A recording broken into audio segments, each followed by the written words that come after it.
तो hi friends, welcome है आप सभी का। नमस्कार, जोहार। देखिए, आज हम लोग बात करने वाले हैं एमडीसी पेपर इकोनॉमिक्स के बारे में। उसका 2 साल का क्वेश्चन पेपर देखेंगे। ठीक है, ये देखिए, ये सेमेस्टर 1 का है एमडीसी पेपर का। और आपको मालूम है कि एमडीसी पेपर जो होता है सेमेस्टर 1 हो, 2 हो या 3 हो, सबका सेम रहेगा। ठीक है, ये सेमेस्टर 2 का है। तो 2 साल का मैं पेपर दिखाऊंगा और उसको 1 मार्क्स वाले का और 5 मार्क्स वाले का सॉल्यूशन भी बताऊंगा। और 15 मार्क्स वाले भी देख लीजिएगा और आपको एक एवरेज अनुमान हो जाएगा कि आपके एग्जाम में किस टाइप के क्वेश्चन आते हैं। और यहाँ से डेफिनेटली मैं ये बोल सकता हूँ कि 3 क्वेश्चन 4 क्वेश्चन तो ज़रूर आएगा यहीं से। ठीक है, तो चलिए देखते हैं और किस टाइप से क्वेश्चन आए हैं पता लगेगा। तो 23-27 सेशन में ये पूछा गया था 2024 में। 23 लिखा है, मतलब 24 में एग्जाम हुआ है। ठीक है यार, गजब। आगे देख लेते हैं। तो फुल मार्क्स होता है 75 एंड पास करने के लिए आपको लाना होता है 30 मार्क्स। ठीक है, यहीं हम लोग का सबसे पहले शुरू होता है ग्रुप ए, जो 1 मार्क्स वाले 5 क्वेश्चन है और फिर 5 मार्क्स वाले 2 क्वेश्चन। तो पेपर हिंदी इंग्लिश दोनों में आता है, आप जिसमें कंफर्टेबल हो उसमें आंसर कर सकते हैं। सो हमारा पहला प्रश्न क्या है कि who wrote the book principle of economics in 1980, यानी कि अर्थशास्त्र के सिद्धांत। यह एक पुस्तक है। इस पुस्तक को 1980 में 1890 है ना, 1890 में किसने लिखी है? तो देखिए, अर्थशास्त्र के सिद्धांत, ये जो बुक है नोट कर लीजिएगा, कॉपी पेन होगा सामने। तो इसको लिखा है किसने? अर्थशास्त्र के सिद्धांत अल्फ्रेड मार्शल ने। ठीक है, अल्फ्रेड मार्शल ने लिखा है इस बुक को। ठीक है, नोट करते चलिएगा क्योंकि ये सब क्वेश्चन एग्जाम में आते हैं। चलिए, या ये भी पूछ सकता है कि अर्थशास्त्र के सिद्धांत कब लिखा है? 1890 यहाँ पे डेट दिया है। किसने लिखा है? Alfred Marshall. नेक्स्ट आता है हमारा यहाँ पे बी नंबर। इसमें पूछा गया है कि who gave the scarcity definition देना है आपको ऑफ इकोनॉमिक्स। ठीक है, यानी कि एक थ्योरी है अर्थशास्त्र की दुर्लभता का सिद्धांत, या अर्थशास्त्र की दुर्लभता की परिभाषा या सिद्धांत बोलिए। ठीक है, तो बोला जाता है the scarcity definition of economics. ठीक है, यह किसने दिया है? तो दोस्तों यह दिया है रॉबिन्स। आप नाम सुने हैं, पूरा नाम इसका है लियोनेस रॉबिन्स। ठीक है, एल रॉबिन्स इसको बोलते हैं, रॉबिन्स। इसने दिया है दुर्लभता का सिद्धांत। कब? एक पुस्तक लिखी है 1932 में, द स्केसिटी ऑफ थ्योरी। ठीक है, the scarcity definition of economics. ये एक बुक है जो कि रॉबिन्स के द्वारा लिखा गया है 1932 में। ठीक है, 1932 में। 32 खतियान है ना हमारे झारखंड में 1932 खतियान, तो वही है 32 का खतियान। चलिए याद रख लीजिएगा। अगला है WTO का मुख्यालय कहाँ है? WTO मतलब वर्ल्ड ट्रेड ऑर्गेनाइजेशन। W से वर्ल्ड, T से ट्रेड और O से ऑर्गेनाइजेशन। हिंदी में बोलते हैं विश्व व्यापार संगठन। इसका मुख्यालय कहाँ पे है? तो विश्व व्यापार संगठन, इसका जो मुख्यालय है स्विट्जरलैंड एक देश है, उसकी एक शहर है, बहुत फेमस शहर, जेनेवा। क्या नाम है? जेनेवा। इसी शहर में WTO का मुख्यालय है। ठीक है, वर्ल्ड ट्रेड ऑर्गेनाइजेशन का मुख्यालय है। आगे देख लेते हैं। नेक्स्ट आता है हमारा यहाँ पे IMF, यानी कि I से इंटरनेशनल, M से मॉनिटरी और F से फंड। इंटरनेशनल मॉनिटरी फंड, यानी कि हिंदी में बोलते हैं अंतर्राष्ट्रीय मुद्रा कोष। अंतर्राष्ट्रीय मुद्रा कोष का मुख्यालय कहाँ पे है मालूम है? इसका मुख्यालय है वाशिंगटन DC में। कहाँ पे? Washington DC। ये कौन सा शहर है? ये अमेरिका की राजधानी है रे बाबा वाशिंगटन DC। ठीक है, और IMF का पूरा नाम क्या है? इंटरनेशनल मॉनेटरी फंड, हिंदी में बोलते हैं अंतर्राष्ट्रीय मुद्रा कोष। ठीक है, IMF और वर्ल्ड बैंक दोनों जो है 1944 में बना था। कब? 1944 में। ठीक है, नोट कर लीजिएगा, IMF और वर्ल्ड बैंक दोनों 1944 में बना और दोनों का मुख्यालय अमेरिका की राजधानी, the capital of America USA, Washington DC में है।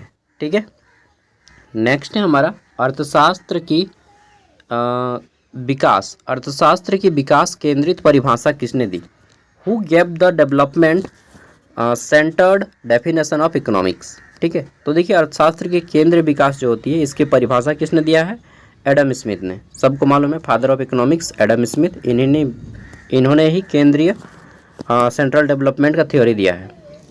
अगला है हमारा उदासीनता वक्र से आप क्या समझते हैं। तो देखिए ये तो क्वेश्चन थोड़ा सा मैथ का है, तो आप लोग पेंसिल भी लेके जाइएगा, इस तरह से वक्र यानी कि आपका ग्राफ कर्व वगैरह बनाने आएगा, ठीक है, तो पेंसिल लेके जाना है। और अगर इस क्वेश्चन को नहीं बना पाइएगा तो फिर 5 मार्क्स तो कट ही जाएगा। यहाँ पे ऑप्शन नहीं है कि 3 को में 2 को बनाइए, 2 को बनाना ही है, ठीक है। अर्थशास्त्र के 5 सिद्धांत बताइए। State the 5 principal of economics. तो देखिए इकोनॉमिक्स के 5 प्रिंसिपल्स क्या क्या है। तो संसाधनों की कमी, जिसको इंग्लिश में स्केसिटी कहा जाता है, ठीक है, 5 बता देता हूँ। संसाधनों की कमी होता है, ठीक है, स्केसिटी। दूसरा होता है मांग और पूर्ति, यानी कि डिमांड और सप्लाई, आपने पढ़े हैं डिमांड एंड सप्लाई, मांग और पूर्ति का नियम, ठीक है। फिर होता है अपॉर्चुनिटी कॉस्ट, जिसको हम लोग बोलते हैं कि अवसर लागत, क्या होता है तीसरा, अवसर लागत, अपॉर्चुनिटी कॉस्ट, ठीक है। चौथा क्या होता है, तो मार्जिनल एनालिसिस या मार्जिनल यूटिलिटी हम लोग बोल सकते हैं, ठीक है। और 5वां होता है, हम लोग बोलते हैं ना कि इंसेंटिव मिलता है, यानी कि प्रोत्साहन राशि मिलता है। तो ये 5 को है, ठीक है, नोट कर लीजिएगा, कॉपी पेन होगा तो। और मैं जल्दी बोल रहा हूँ तो वीडियो को थोड़ा सा बैक करके दोबारा सुन लीजिएगा, ठीक है। अब यहाँ से शुरू होता है ग्रुप बी, और ग्रुप बी जो है आपका 60 मार्क्स का है। 15 मार्क्स वाले 4 प्रश्नों को आंसर करना है, टोटल 6 क्वेश्चन है। इसमें हमारा पहला प्रश्न क्या है, देखिए पूछा गया है पूर्ति के नियम की व्याख्या कीजिए, इसकी सीमाएं क्या क्या हैं वो बताना है। Explain the law of supply, what are its limitations.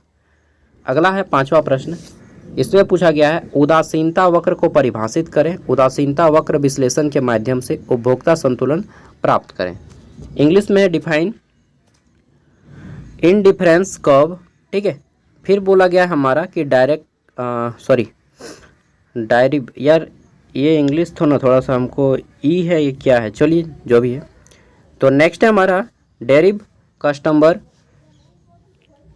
Equilibrium thought indifference curve analysis, ठीक है। तो उदासीनता वक्र को परिभाषित करें और उदासीनता वक्र विश्लेषण, ये क्वेश्चन बहुत टफ है यार, 5 नंबर वाला मैथ का इसमें बन जाएगा, ठीक है, उदासीनता वक्र वाला। नेक्स्ट है हमारा अल्पकाल में उत्पादन के 3 चरणों का व्याख्या करें। Explain the 3 stage of production in short term या शॉर्ट रन, ठीक है, तो शॉर्ट टर्म ही जल्दी अच्छा रहेगा, ठीक है। नेक्स्ट है हमला क्वेश्चन नंबर 7, और इसमें क्या पूछा गया है, औसत लागत के बारे में पूछा गया है, ठीक है। डिफाइन एवरेज कॉस्ट, औसत लागत क्या होता है, सीमांत लागत क्या होता है, एमसी, और इसका एक गाली भी होता है एमसी का ना क्या गाली होता है मालूम है ना, बोलना नहीं है बस, ठीक है। चलिए, तो मार्जिनल कॉस्ट। फिर आता है हमारा तीसरा यहाँ पे टीसी, ठीक है, टीसी होता है टोटल कॉस्ट। और फिर आता है एसी, वही टीसी, एमसी और एससी, ये 3 गो है, ठीक है। तो वही पूछा गया औसत लागत, सीमांत लागत और कुल लागत को परिभाषित करें, सबका डेफिनेशन लिखना है। और फिर एससी और एमसी के बीच में क्या क्या रिलेशंस है और क्या क्या अंतर हैं वो बता देना है, ठीक है। देखिए मैं बताता हूँ, आपको इकोनॉमिक्स में थियोरी वाले क्वेश्चन को ज़्यादा सॉल्व करना है, क्योंकि मैथ सबसे नहीं बनेगा, समझ रहे बात को, और जिनसे बनता है वो मैथ बना सकते हैं। 8 नंबर क्वेश्चन बहुत ईजी क्वेश्चन है, ऐसा क्वेश्चन आए तो छोड़िएगा नहीं कि वैश्वीकरण का भारतीय अर्थव्यवस्था पर क्या प्रभाव पड़ा। Explain the impact of globalisation on Indian economy. देखिए आपको मालूम है कि भारत में ग्लोबलाइजेशन को 1991 में अपनाया। कब? 1991 में भारत ने नई आर्थिक नीति को अपनाया, यानी कि वैश्वीकरण को अपनाया, यानी कि पूरा विश्व एक बाजार के रूप में बन गया, ठीक है, 1991 में। और उस टाइम प्रधानमंत्री थे पीवी नरसिम्हा राव, और हमारे देश के वित्त मंत्री थे मनमोहन सिंह, और उन्हीं का आइडिया था, मनमोहन सिंह का आइडिया था कि अब हमें वैश्वीकरण को अपनाना चाहिए।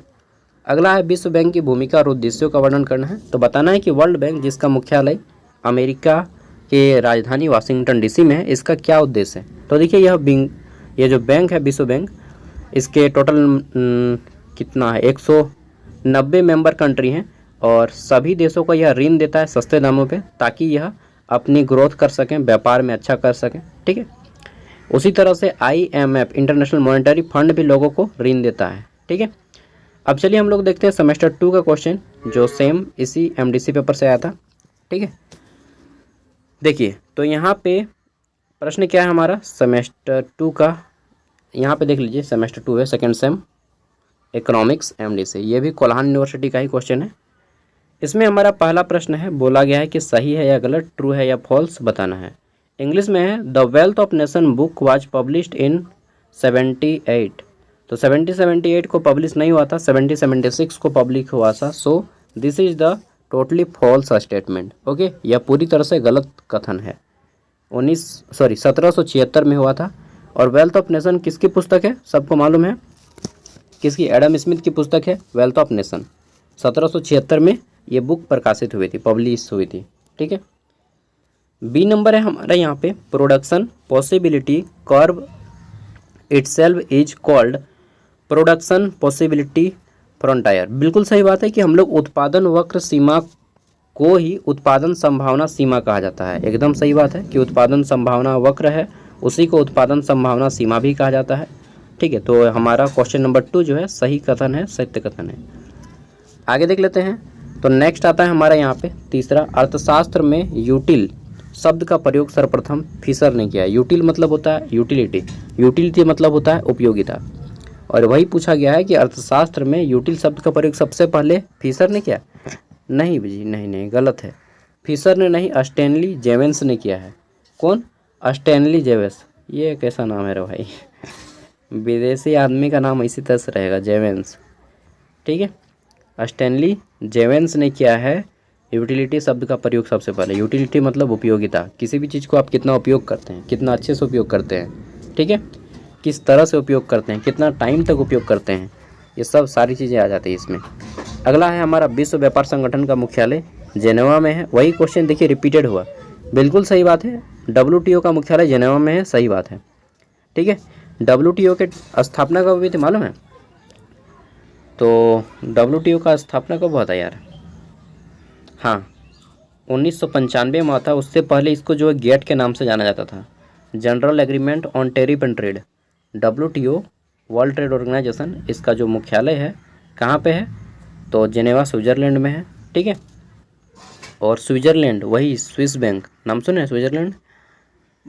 मतलब बोला जाता है कि विश्व का सबसे खूबसूरत देशों में से एक है। हनीमून बनाने का अच्छा ये शहर है ये, जाइएगा। चलिए यहीं पे जाएंगे हम लोग। ठीक है, पार्टी करने, एंजॉय। चलिए, तो जेनेवा मतलब स्विट्ज़रलैंड बहुत खूबसूरत शहर है, अपनी खूबसूरती के लिए प्रसिद्ध है पूरे विश्व में। और इसीलिए इसका जो शहर है जेनेवा, यहाँ पे बहुत सारा क्या बोलते हैं उसको, बहुत सारा मुख्यालय स्थित है।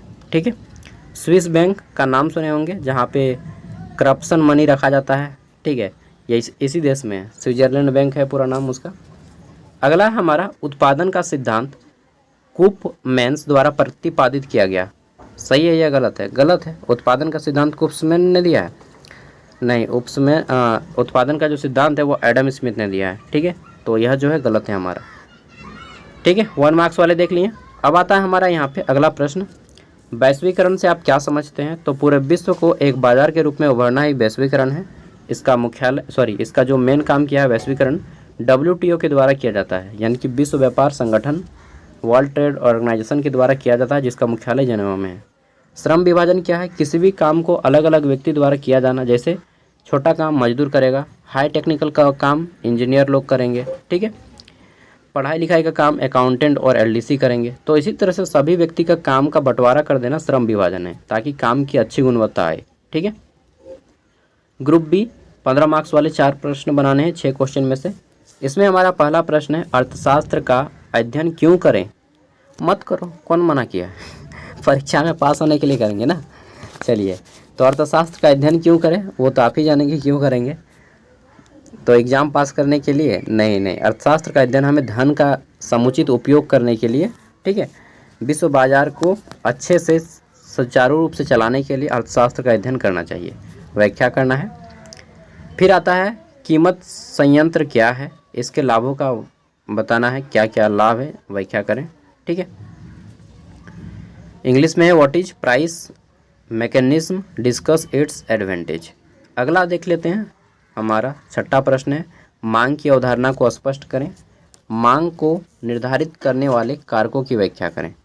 7 नंबर पे हमारा उपयोगिता क्या है, व्हाट इज यूटिलिटी, उपयोगिता विश्लेषण की गणनावाचक दृष्टिकोण की व्याख्या करना है। और 7 के बाद 8 नंबर पर आ जाता है अंतर्राष्ट्रीय व्यापार और आर्थिक विकास इंजन है, इस कथन की व्याख्या करें।